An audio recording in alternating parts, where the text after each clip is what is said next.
November 1950. The war in Korea is on its way. Huge UN forces led by the United States act on the side of the capitalist South. A group of American F-80 Shooting Star fighters take off for a combat mission. Confident of their superiority, pilots do not expect any enemy attack.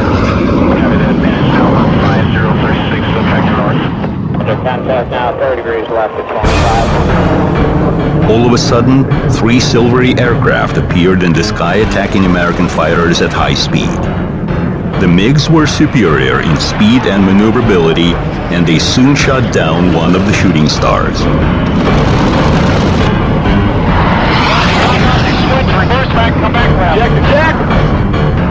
The remaining American fighters quickly left the airspace of North Korea.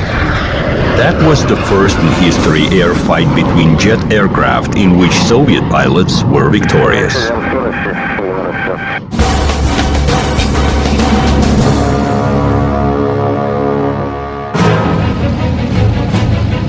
A fighter is designated to have superiority over aircraft of any other class. Maneuverability and efficient armament are among its obligatory qualities. However, speed is one of the most important components of success. In order to reach it, throughout the fighter's entire evolution, designers were installing more powerful engines, updating aerodynamics, introducing different technical innovations. During the Second World War, the maximum speed of serial fighters significantly increased. However, the engine weight was way ahead of the power-to-weight ratio increase. Moreover, the propeller is capable of bringing aircraft only to a certain limited speed. Scientists and designers of the world-leading aviation countries acknowledged this problem almost simultaneously. The way out was found in the creation of a principally new type of engine. The working principle of such engine gave it its name, the jet engine. Here is how the concept was explained in a training film of 1947. Посмотрите, как откатывается пушка при выстреле. Look how the gun barrel recoils after the shot. This blowback feature of the firing arm makes the basis of the jet motion principle. If we take the barrel off the mount and put it on stabilizers, we shall have a primitive flying jet unit. Мы получим простейший летательный аппарат с реактивным двигателем.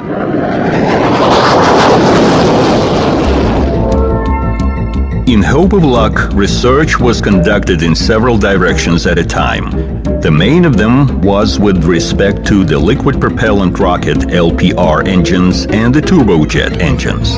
In the LPR, working gases are created in the combustion chamber due to the chemical reaction between fuel and oxidizer available on board the aircraft. In the turbojet engine, air taken from the atmosphere is used in the fuel burning process.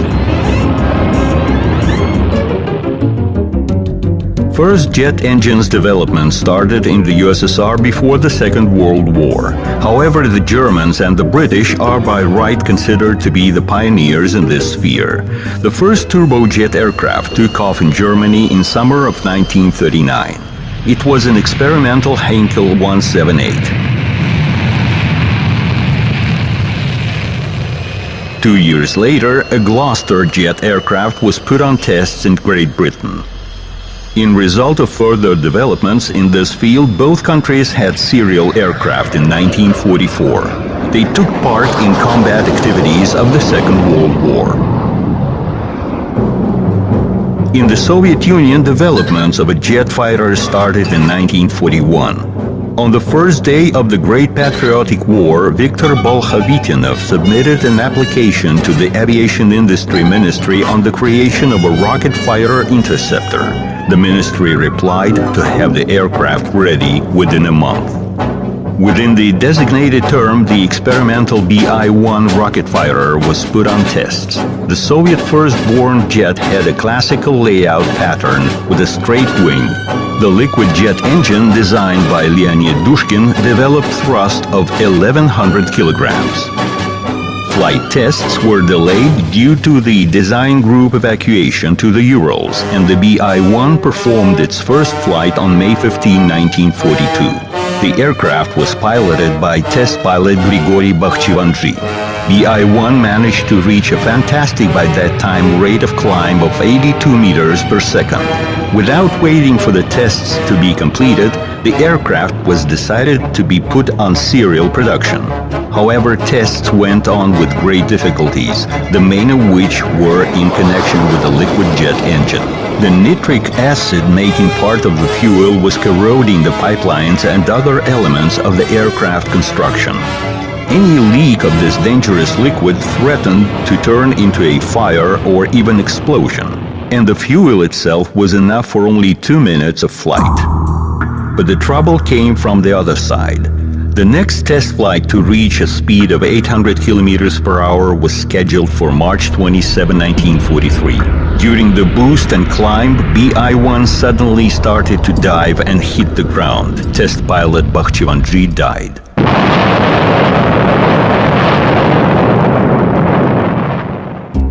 For the first time, scientists came across a new and dangerous phenomena. It became clear that with acceleration, the air starts to act somehow differently, as if an unknown force would not let the aircraft to go through.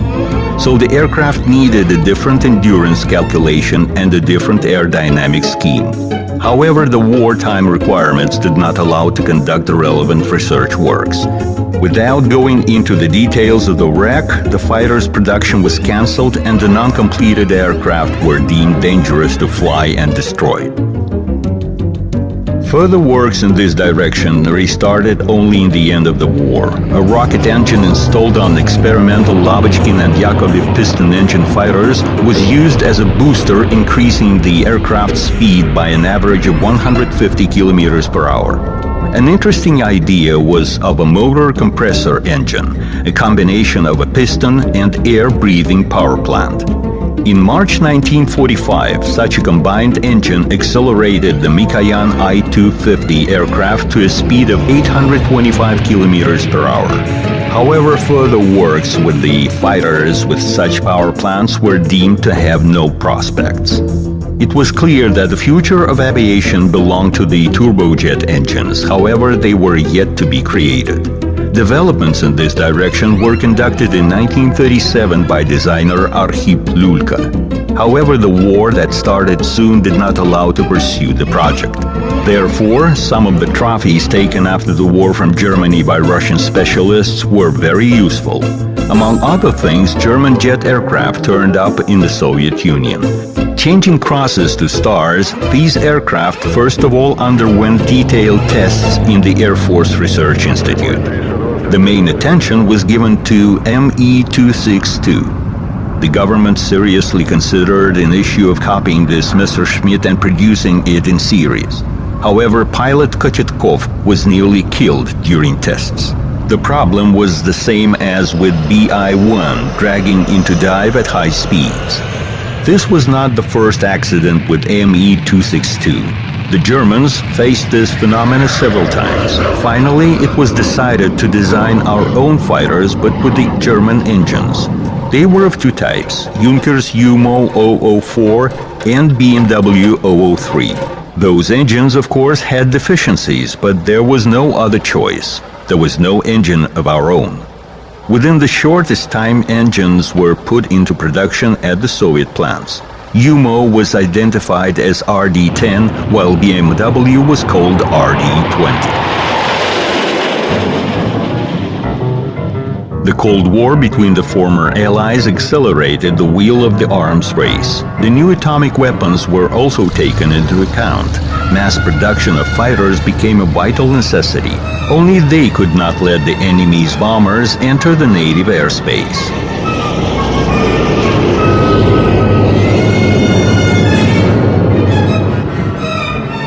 Creation of a jet fighter was so important for the Soviet Union that the country's leadership assigned several design bureaus to this task. Design teams of Yakovlev, Mikoyan, Lavochkin and Sukhoi were put to work.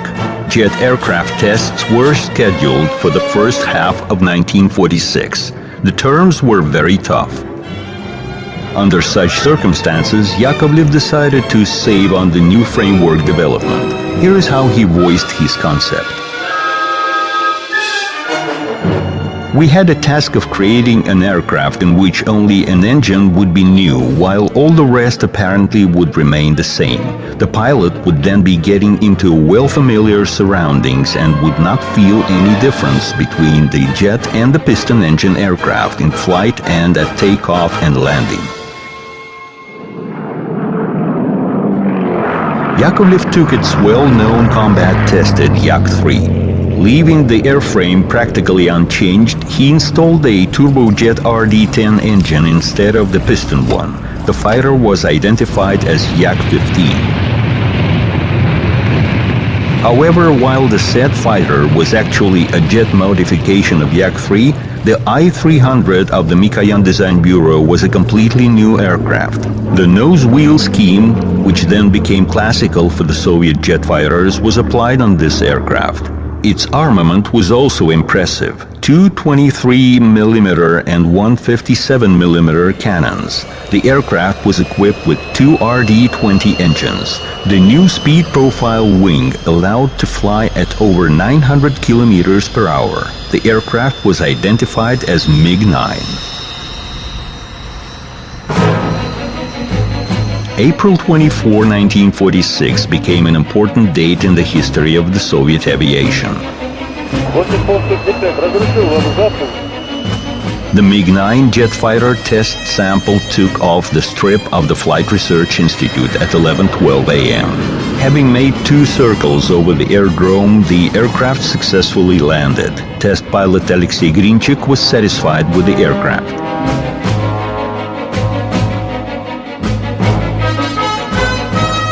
Within about a couple of hours, the jet engine roar was again heard over the aerodrome. Yak-15 took off at 1:56 p.m. The aircraft was piloted by test pilot Mikhail Ivanov of the Yakovlev Design Bureau. These aircraft were publicly shown in the same year at the traditional air parade in Tushino. On the next day, Stalin ordered to have 10 or 15 jet aircraft manufactured for the November parade at the Red Square. The leader's order was carried out with no delay. Within just a month and a half, in the beginning of October 1946, the first serial MiG-9 and Yak-15 started to arrive at airfields where they were put together and flown. By that time, in addition to the said aircraft, the first La-150 jet fighters arrived. They were supposed to be shown at the air parade as well. All was ready by November 7, but the new Soviet jet aircraft show did not take place due to bad weather. In spring 1947, MiG-9 and Yak-15 passed the state tests and started their service. The two-engine Su-9 and Su-11 of Pavel Sukhoy were also ready by that time. For the first time in the USSR, these aircraft were equipped with powder-started boosters, a drag chute, and a hydraulic actuators. The aircraft also had air brakes and an ejection seat. However, the Sukhoy and Lavochkin aircraft remained experimental. Air Force considered Mikoyan and Yakovlev fighters to be enough. Moreover, Yakovlev, having updated Yak-15, made its modification, Yak-17, differing from its predecessor by the nose wheel. This aircraft became the first Soviet jet aircraft supplied on export. Very soon, jet fighters started to oust their piston engine colleagues.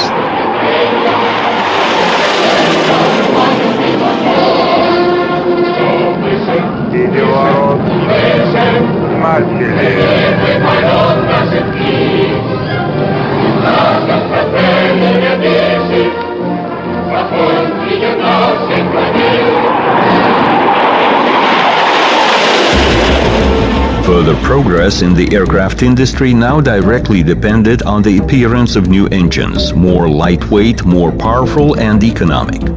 However, aircraft designers had only two types of German engines at their disposal. And although the experimental Su-11 was equipped with the native TR-1 engines developed by Arkhip Lulka, they were very far from perfection. There was no time to wait until the native engines would reach the required characteristics, so Stalin was proposed to buy engines from the British. What fool would be selling its secrets? Asked the leader in surprise. Nevertheless, in autumn of 1946, a delegation including Artyom Mikoyan and engines designer Vladimir Klimov went to England. The situation was peculiar for the fact that in spring of the same year, Winston Churchill delivered his famous speech in Fulton, giving the start to the Cold War against the Soviet Union. Surprisingly, but money once again turned to be beyond politics. The delegation bought not only 60 Rolls-Royce ready-made engines, but also the license for their manufacture in the USSR. This event made a great impact on the development of the jet aviation in the Soviet Union. Of course, with such engines available, the Soviet designers hurried to implement their capabilities. That's how the new Yakovlev fighter appeared. The aircraft successfully passed the state tests showing the maximum speed of 930 kilometers per hour. The aircraft was put on service in 1949 as Yak-23. Significant increase of speed was the tendency in aviation at that time. A powerful jet engine assisted to such achievement but did not solve all the problems. Increase of speed and phenomena related to that demanded radical reassessment of the flight aerodynamics and urged the scientists to resolve a number of complex tasks. Increase of the aircraft speed increases the air drag. The air, like a sluggish mass, would not let the aircraft through. One of the ways of decreasing the air drag is the application of the high-speed profiles and the swept wing form. Developments of the German scientists laid the basis for such works in both the Soviet Union and abroad. The Germans dealt with the swept wing already during the war. In the Soviet Union, such wing appeared first time in 1947 on La-160 prototype fighter. Its sweep angle reached 35 degrees. But the swept wing has not only positive features. The airflow at such a wing is both lateral and longitudinal. This results in a shock stall in the end of the wing, which diminishes the longitudinal stability of the aircraft. An innovation, the boundary layer fans, was used on La-160. They were installed on the upper surface of the wing to keep the air from flowing along the wing. Aerodynamic tests showed that this innovation was very efficient. Subsequently, aerodynamic fences were applied on many types of Soviet jet aircraft. Boundary layer fences were installed on the new Mikoyan I-310 fighter. On December 30, 1947, test pilot Viktor Yuganov took it into the air for the first time. Tests showed that the aircraft possessed outstanding flight characteristics. It reached the speed of 1,050 kilometers per hour and had a powerful armament, 137mm and 223mm cannons. The cannons were mounted on a special pod and could easily be lowered with a hoist for servicing and recharge. The fighter had an ejection seat. Air brakes were installed in the rear part of the fuselage to enhance maneuverability. In 1948, the aircraft was put in service as MiG-15.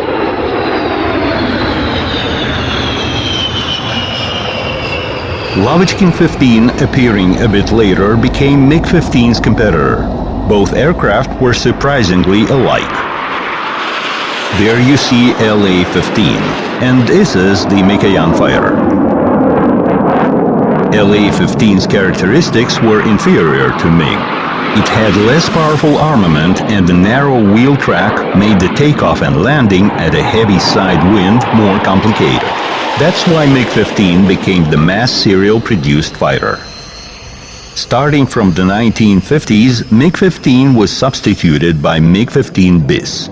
This modification got a new VK-1 engine with a thrust increased up to 2,700 kilograms designed by Vladimir Klimov. The space of air brakes was enlarged.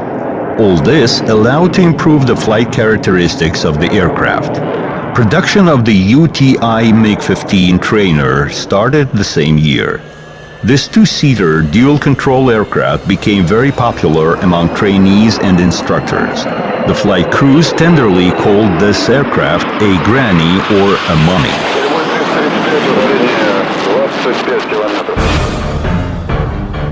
MiG-15 gained combat success in Korea. In 1950, when a military conflict ran high on the Korea Peninsula, the USSR and China came to help the northern communist Korea. Soviet aircraft units equipped with MiG-15 were covertly sent to Korea.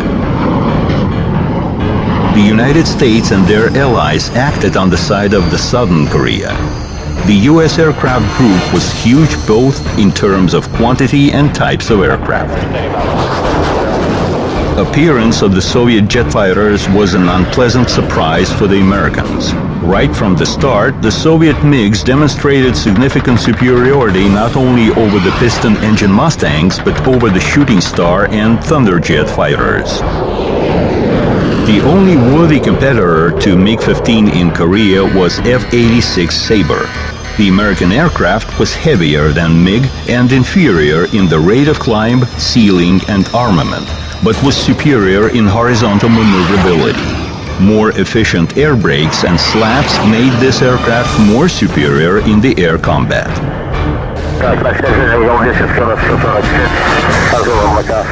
F-86 was significantly superior than MiG in terms of onboard equipment. Take just the aiming device with the ranging radar. Besides, the Sabre pilots flew in special garments, enabling them to overcome the G-factor in the air combat. However, the MiG-15 appearance in Korea significantly changed the balance of forces. American attack aircraft and bombers took no more risks flying without the F-86 cover-up.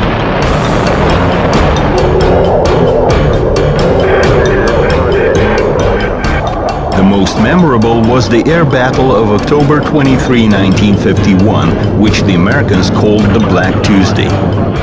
10 American B-29 bombers were shot down by MiGs in that battle.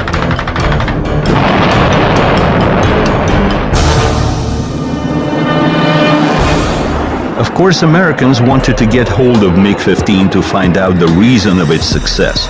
Similar hunt for the Sabres was performed by the Soviet side. In October 1951, Colonel Pepelyaev shot down F-86, which made an urgent landing on the North Korean territory. Soon the damaged aircraft was brought to the Soviet Union. Detailed research of the American fighter allowed to introduce some technical solutions to the Soviet aircraft construction. MiG-15 also got into the hands of the Americans.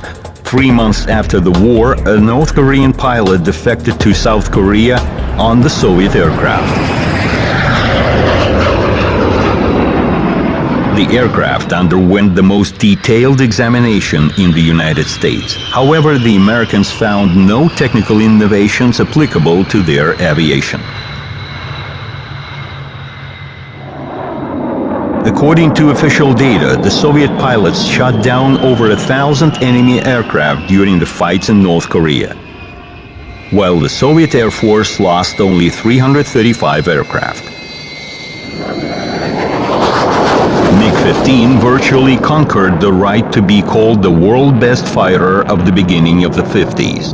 It became one of the symbols of the Soviet aviation.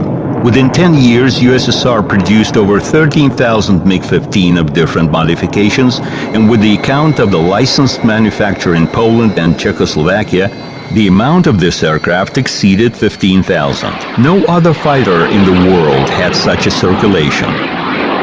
The MiG-15 success enabled the Mikoyan Design Bureau to obtain from the leadership of the country a kind of a carte blanche for the further improvement of this aircraft. In result, the military received the MiG-17 fighter with the wing sweep of up to 45 degrees. In the end of 1952, production of the new modification of this aircraft, MiG-17F, was started. Its engine was equipped with the afterburner chamber, a unit allowing to increase the thrust.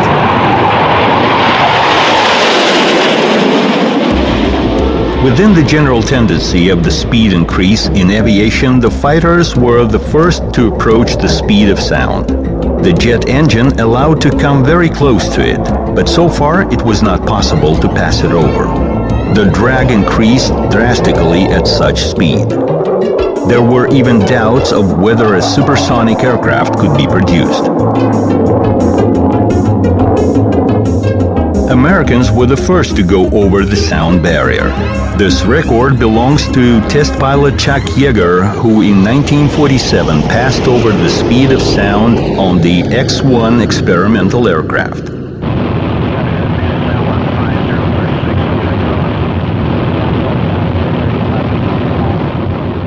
In the USSR, tests in this direction started before the Korean War.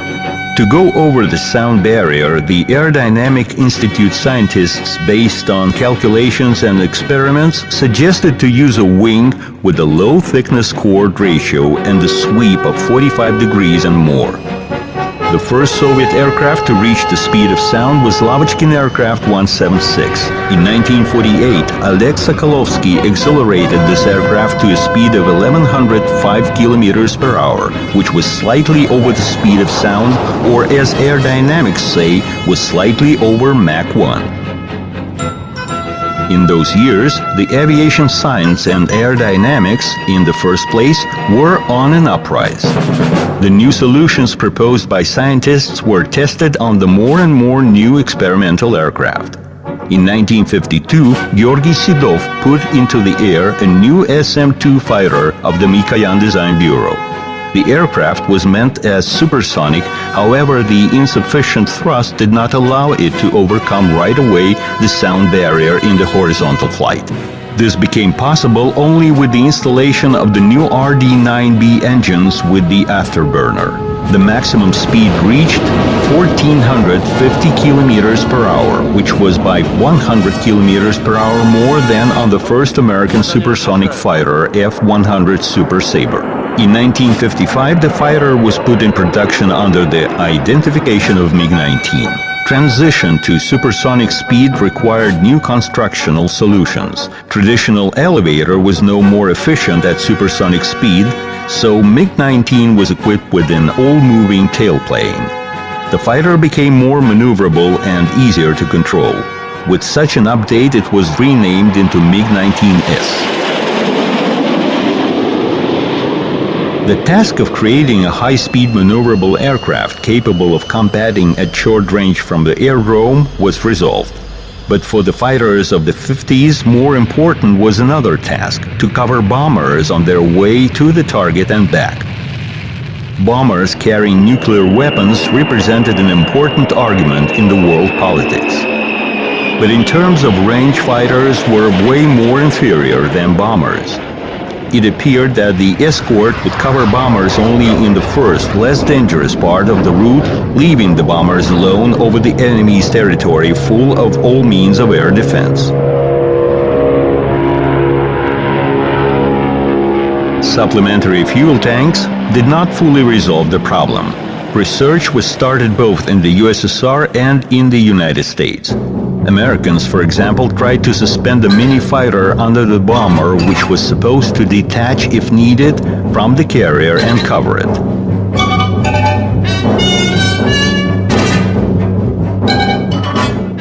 The Yakovlev Design Bureau suggested a fighter with a switched-off engine to be towed by the bomber. Such system was called the hobblers. You see the rare archive shots of the system tests.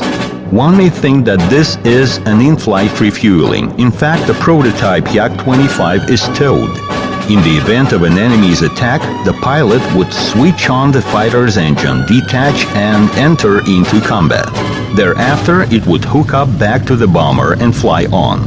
Most of the projects of this kind on both sides of the Cold War front, due to various reasons, did not find continuation. However, the search for the solution went on. In 1953, the Flight Research Institute conducted the in-flight refueling tests. The MiG-15 BIS fighter was performing a hookup to the hose probe of the tanker. The tanker was a refurbished Tu-4 bomber. There were also tests with the MiG-19 in-flight wing-to-wing refueling. All such tests at that time did not go beyond an experiment. However, many years thereafter, the fighters' in-flight refueling became a norm. Another direction of the fighter's development was the creation of an aircraft requiring a short takeoff strip or even no aerodrome at all. The explanation was simple. Dimensions, speed, and takeoff weight were growing. Airfields were becoming wider and longer accordingly, thus becoming a more and more vulnerable target for the potential enemy. An ejection takeoff appeared as an alternative. An aerodrome is a costly construction and they cannot be built everywhere in the country, while the system allowing to live without them seemed to have many advantages. Just imagine a fighter ejecting from a forest like a genie from a bottle, attacking the astonished enemy.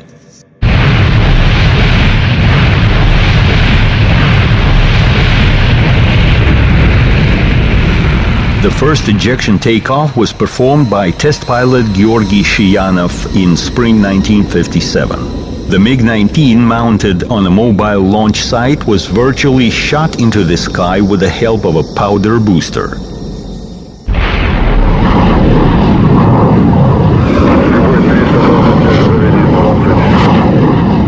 After the test, the system was shown to Defense Minister Zhukov, but the Marshal replied skeptically, "Now you only need to create a system of landing without the aerodrome." It appeared that after the mission, the fighter would have nowhere to go. If in the wartime it was possible to lose the aircraft, in the time of peace, such system appeared to be too costly. The project was closed. Americans also conducted similar works and found them non-prospective.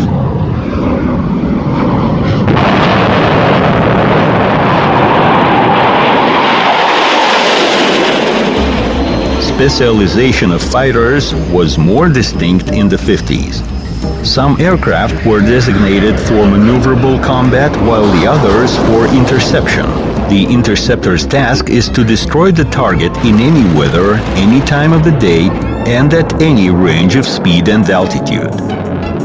This task was becoming more and more actual. Since the end of the 40s and throughout the entire 50s, foreign reconnaissance aircraft simply crowded along the USSR border, sometimes entering the airspace of this country.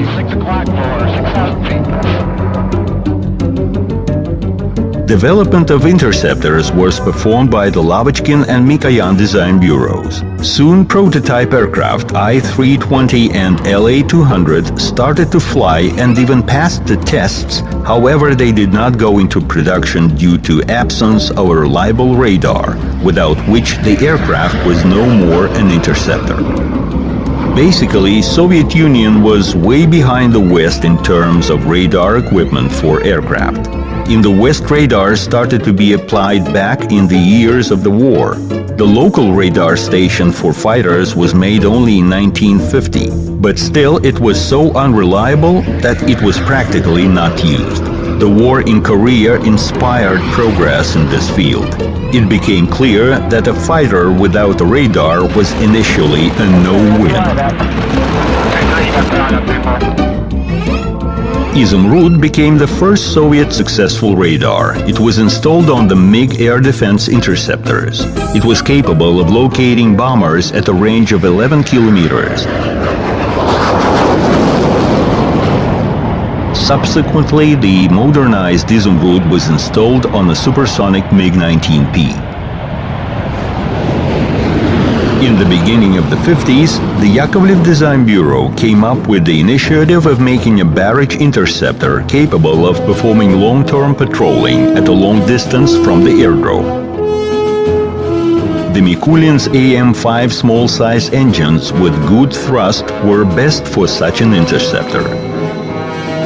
To extend the flight range, they were installed under the wing, which enabled to locate more fuel in the fuselage. A bicycle landing gear became a characteristic feature of this aircraft, allowing to reduce its dimensions and save on the construction weight. This interceptor could stay over 3 hours in the air, while the new Sokol radar was detecting targets at a distance of up to 30 kilometers. It was an excellent result for that time. The serial version was indicated as Yak-25. The same identification had the Yakovlev's prototype straight-wing fighter. Now it had an interceptor namesake, another Yak-25. In 1955, interceptors started to join the army. Pilots liked the aircraft a lot. It was pleasant to fly and had excellent takeoff and landing characteristics. As the pilots joked, the self-drive and self-land. In the first half of the 50s, progress of the Soviet scientists and designers in the field of aerodynamics and engine construction allowed to approach a double speed of sound. Such flight conditions dictated new aircraft layout. The most perspective was the delta wing. As compared to the swept wing, it had a more rigid construction, which is no less important at high speed. Besides, such wing could carry more fuel. In 1953, the Mikoyan Design Bureau started production of the light frontline fighter. Having no experience of the delta wing utilization, the Mikoyan Design Bureau decided to use the well-proven chess combination E2-E4. E2 was the index of the swept wing fighter, while E4 was the index of the delta wing fighter. The comparative tests showed advantages of E4. It was clear that the new fighter will have a delta wing. Aircraft systems and construction updates started. The air intake lip became sharper and the cone inside of it became extensible. Specifically for the Mikoyan aircraft, a new ejection system was tested. It had a unique design. During ejection, the canopy and the seat served as a kind of a capsule covering the pilot from the ram air, and then it automatically separated from the seat. In 1957, the aircraft was issued in a limited edition of 10 pieces under the name of MiG-21. Very soon, different modifications of this fighter became familiar to the whole world. The potential of this aircraft enabled it to stay in service in many countries until the 21st century. However, the path of this outstanding aircraft could have terminated at the very beginning. Su-7, a swept-wing fighter built by the Sukhoi Design Bureau, became the MiG-21 competitor. In 1956, for the first time in the Soviet Union, this aircraft exceeded the speed of sound twofold. The Sukhoi fighter was also superior in altitude. The future of the Mikoyan aircraft became doubtful. The aircraft's future was saved by the new two-shaft engine designed by Tumansky. Thanks to it, the MiG-21 flight characteristics became much better. Armament was added. Pylons for bombs or blocks of aircraft rockets were put under the wings. With the above-mentioned changes, the aircraft was put on service as MiG-21F.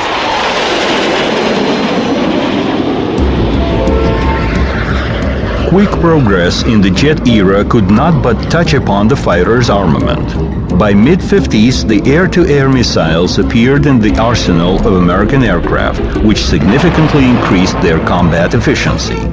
RS-1U became the first such rocket in the USSR. Its identification can be translated as First Guided Rocket. It was targeted upon a radio beam from the fighter's onboard radar and had a range of 3 kilometers.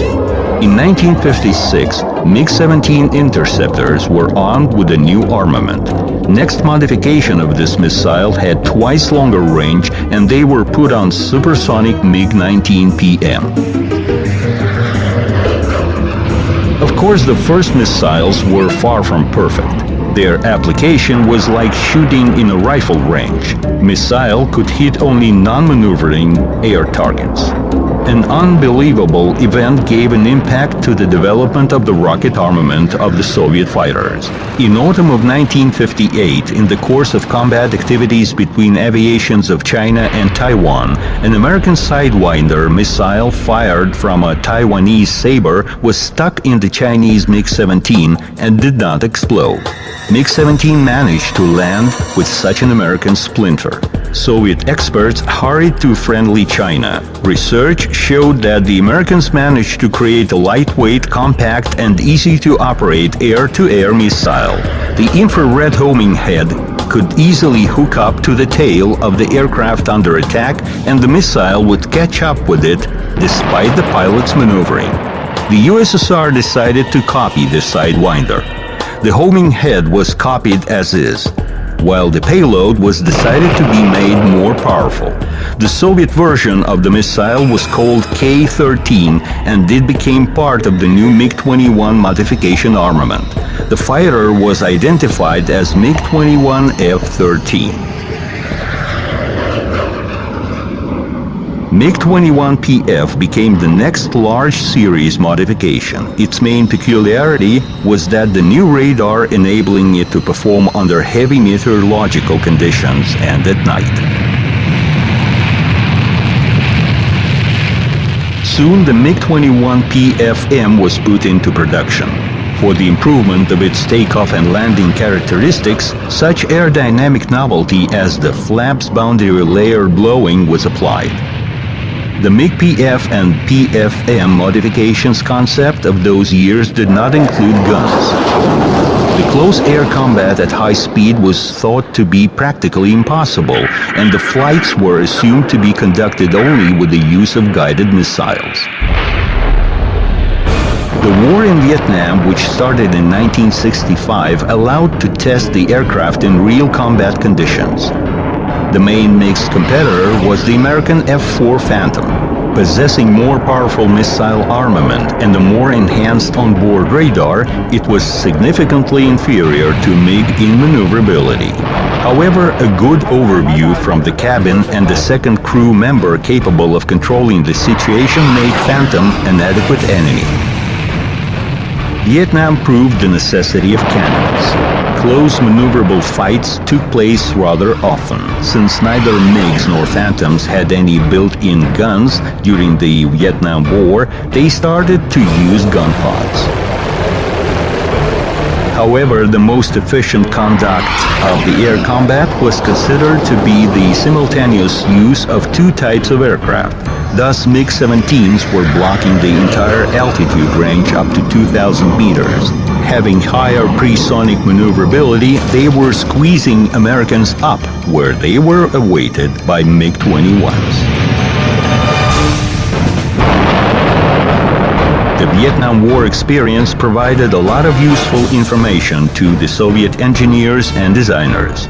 However, further aircraft improvement went on in mainly two directions. The first was the armament enforcement with the modern missiles, which had a semi-active homing head and could cover targets in any weather conditions.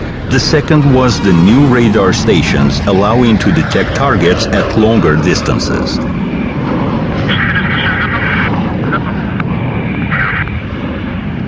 In the mid-60s, MiG-21 became the main combat aircraft not only in the Soviet Union but in many socialist countries. Therefore, a dual-control version of this aircraft, MiG-21U, was created for the purpose of training.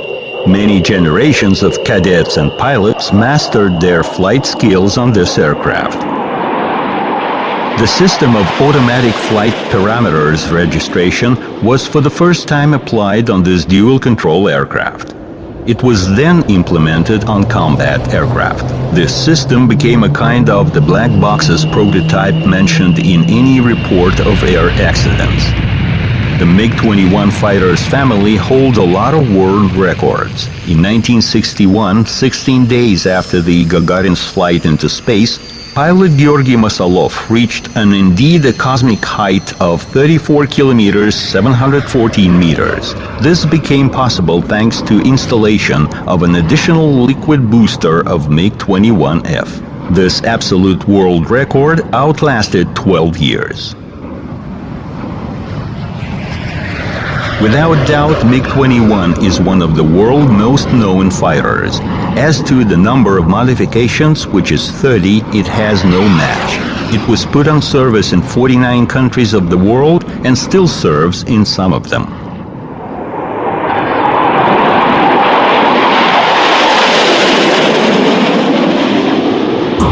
In the second half of the 50s, the threat of a nuclear strike over the economic and military centers of the USSR became more than real. Air defense was becoming the most important task.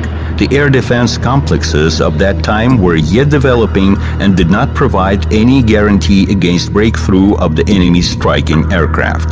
The main role in the protection of the airspace was placed on interceptors. June 24, 1956, air parade in Tushino. Everyone's attention was caught by a whirling away aircraft with a delta wing.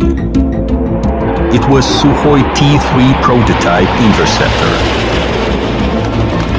First, Almaz radar was installed on this interceptor. However, two huge antennas decreased aerodynamics of the aircraft. Therefore, a new radar was installed, which antenna was placed inside the RAM-type air intake cone. The new aircraft was identified as T-43. On October 10, 1957, test pilot Vladimir Ilyushin put it into the air. In the very first flights, the aircraft reached a speed of 2,200 kilometers per hour and an altitude of 21,500 meters. Within 1 year, it was decided to make a whole interception complex on the basis of this aircraft, including the aircraft itself, the onboard radar, the missile armament, and the on-ground targeting system. The first Soviet interception complex was put into service in 1960 under the name of Sukhoi 951. 2 years later, the Air Defense Aviation obtained a more sophisticated complex. Su-11 became its basis, equipped with a more powerful Oriol radar, with a target hookup range of 20 kilometers, which was twice as much as of its predecessor. Su-9 and Su-11 were the most high and fast-flying aircraft of the air defense aviation of this country in the 60s. They served for over 20 years. In the same 60s, the Sukhoi aircraft were assisted by Yak-28P interceptors. Made on the basis of a supersonic bomber and equipped with the Oriol-D radar, they were supposed to intercept enemy aircraft at low and mid altitudes. But for target's destruction at longer range, a completely different type of interceptor was required. The Lavochkin Design Bureau attempted to make such an aircraft. According to the project, LA-250 was supposed to reach speed of 1,600 kilometers per hour and hit supersonic targets with its missiles at an altitude of up to 20,000 meters. Brought to tests one after another, these aircraft crushed, and in 1959 all works on this topic were terminated. A new long-range interceptor was started by Andrei Tupolev. The fighter was identified as Tu-128. It succeeded all other fighters in the world as to its dimensions and weight. This 43-ton aircraft was equipped with the most powerful radar of that time, the Smerch. It located targets at a distance of 50 kilometers. R-4 missiles of half a ton each could destroy targets not only at catch-up but also at reciprocal courses. The reciprocal course attack was for the first time performed in the USSR. In 1965, Tu-128 was accepted for service. In the NATO classification, it was called the Fiddler. It was indeed the first trialing of the air defense aviation.